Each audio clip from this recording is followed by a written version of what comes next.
Okay mister బోమాన్, నాకు నిజం చెప్పేయండి. నాకెన్నో తెలుసు, ఏం చెప్పంటావు? అన్ని చెప్పొద్దు, కానీ ఏలియన్స్ ని ప్రొటెక్ట్ చేసే స్క్వాడ్ గురించి మీకు ఏదైనా తెలుసా? నాకు తెలీదు. అయితే వాళ్ళు ఇటువైపు రాలేదని చెప్తున్నారా? నువ్వు ఎవరి గురించి అడుగుతున్నావు? బాగుంది. ఓకే బెన్, షాప్ మూసేసే టైం ఎందుకు, నువ్వు బయలుదేరు. కావాలంటే ఈ శాండ్విచ్ ఫ్రీగా ఇస్తాను, తీసుకువెళ్ళు. ఏం వాళ్ళు మిమ్మల్ని చూడడానికి వస్తున్నారా ఏంటి? బెన్ ప్లీజ్, నా బతికేదో నేను బతుకుతున్నాను. డబ్బులు ఇస్తే వాళ్ళు వెళ్ళిపోతారు. మధ్యలో కలుగ చేసుకుని నువ్వు అంతా చెడగొట్టకు. కానీ మిస్టర్ బోమాన్, నేను వాళ్ళని అడ్డుకోగలను.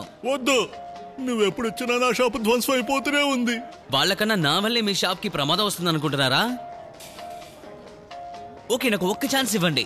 నేను ఒక మామూలు కస్టమర్ లాగా ఆ కౌంటర్ దగ్గర కూర్చొని మిమ్మల్ని గమనిస్తాను. ప్రామిస్ చేస్తున్నాను, నేను ఉన్నట్టు వాళ్ళకి తెలీదు. నువ్వు ఒక్క అంగుళం కూడా కదలటానికి వీల్లేదు. చూద్దాం. కమాన్ బేబీ, ఈసారి నేను మిమ్మల్ని వదిలిపెట్టే ఛాన్సే లేదు.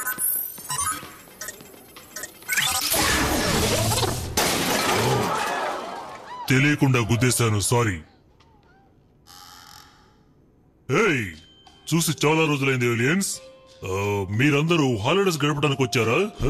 నువ్వు నోరు కూడా తెరవనంటేనే లోపల ఉండు. ఓ అవును కదూ, మర్చిపోయాను.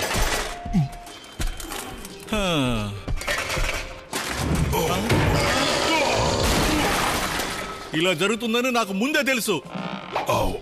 మీకు తెలుసని నాకు తెలీదు. ఇక్కడి నుంచి కదలంటే కదలను.